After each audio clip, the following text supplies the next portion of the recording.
Good evening. I'm sorry for holding you up. It's been quite a week balancing my paying job with this one.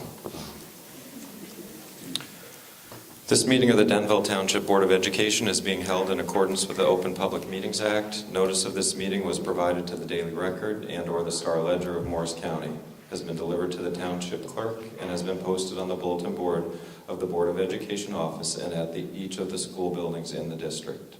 Roll call, please. Mrs. DeLuna. Here. Mr. Marasco. Here. Mrs. Lindsay. Here. Mr. Freezer. Mr. Cass. Here. Mr. Galeen. Here. Mr. Johnson. Here. Would you all please rise for the Pledge of Allegiance? I pledge allegiance to the flag of the United States of America and to the republic for which it stands, one nation, under God, indivisible, with liberty and justice for all.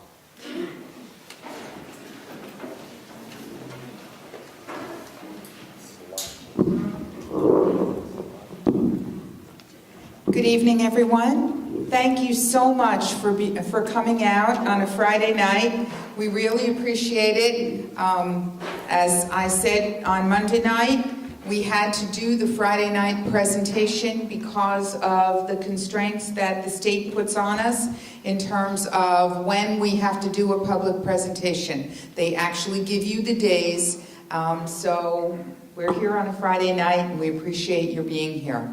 I would like to introduce the President of the Board of Education, Mr. Seth Johnson. He has some breaking news for you.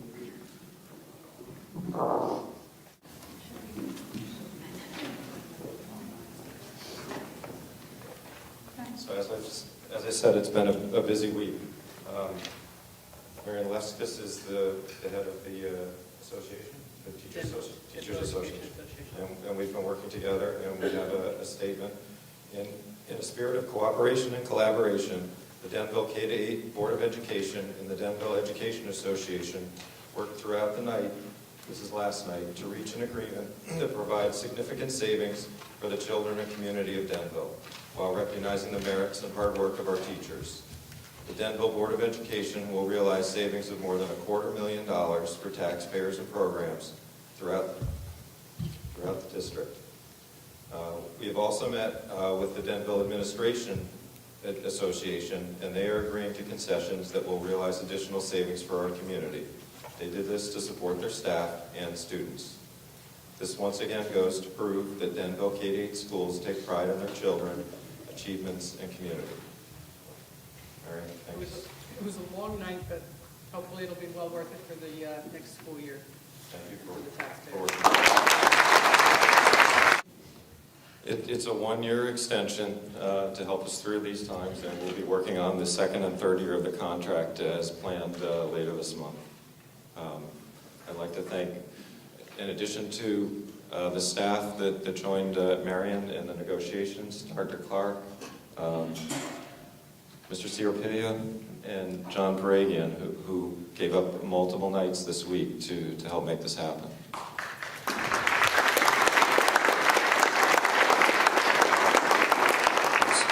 So we wanted to start with that because that changes some of what we were going to present. So I'll pass the mic back to Dr. Clark for the presentation.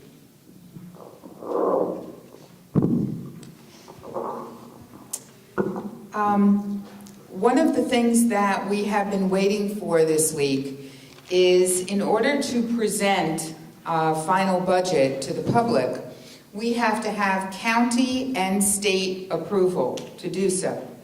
And somewhere between 2:30 and 3 o'clock this afternoon, we got our final approval for our budget. So it was a big sigh of relief for Mr. Ciorpidia and myself because we had heard so many different rumors about what was happening with budgets, and we were thinking that maybe we might be cut more than the $1.4 million.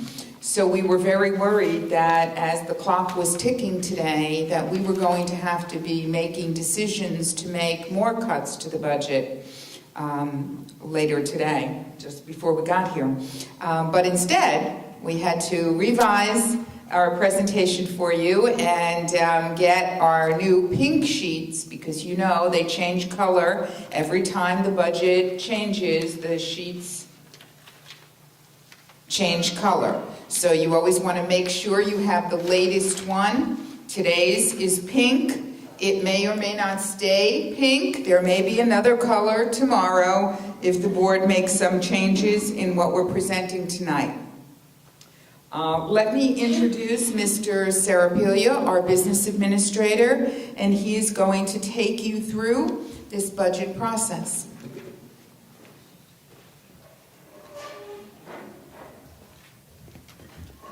Let me also thank Mr. Mott and Denville TV. They are here videotaping this meeting so that people who could not attend tonight, this presentation will be on Denville TV, and we'll have a link on our website that will bring you there so you can click into that and look at it again. Thank you. Thank you, Dr. Clark. We're going to be presenting today 2010-2011 K-8 school budget. We're hoping it's the final one, but like Dr. Clark said, we might have some changes tonight. Some of these slides are going to be repeats of what we went over on Monday night for those who were in attendance. Where we last left it, on March 16, 2010, the governor spoke on the state's budget. The cuts that he enacted on that day were higher than anyone had imagined or were told. If you'll remember, last month we submitted a budget after the February 22nd meeting that had assumed a 5% state aid cut. We had made contingencies for anything up to a 25% state aid cut. The reductions that we had were, in fact, 5% of our total budget. So instead of a budget cut, what did we say? The 5% calculation was $95,000 in cuts. The 5% of the total budget comes up around $1.3 million. So that's a very different calculation, a very different number that we were looking at. Even if we went up to 15, 20, 25% cuts, we weren't getting to $1.3 million. At the same time that the state aid figures were released, we were also told to reduce our extraordinary aid budget. That's the amount of aid that we received for special education students. But that wasn't all. We also were told that our debt service aid, which is the aid we use to offset the cost of outstanding bonds, was reduced by 15% for the upcoming year. And our projections for enrollment in charter schools jumped from 5 students to 8 students, which doesn't seem like a lot, but it was actually a 60% increase from the number we had this year. So factoring in all those costs, we had to eliminate or take up the money of $1.399 million. As you can imagine, this was a tremendous impact on our budget. It represented 5% up to 2009-2010 total budget. It was like a bomb going off. Cuts were suggested and discussed at the Monday night meeting, March 22nd. We were faced with a very tight timeline.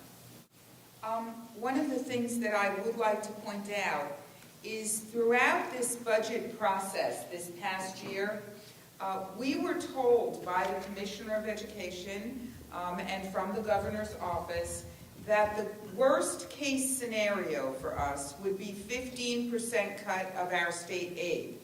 That's why we prepared budgets the way we did. It takes time to prepare a budget, as I'm sure you well know. All of a sudden, the change came on the 16th of March, and we had to make some different decisions very quickly. So the timeline has been very compressed, and then on top of that, the county office, who, by the way, has been incredibly wonderful to us. If you ever see Dr. Kathleen Serafino, who is the superintendent of Morris County, and her interim county BA, Mr. John Sincaglia, They have been incredible to us.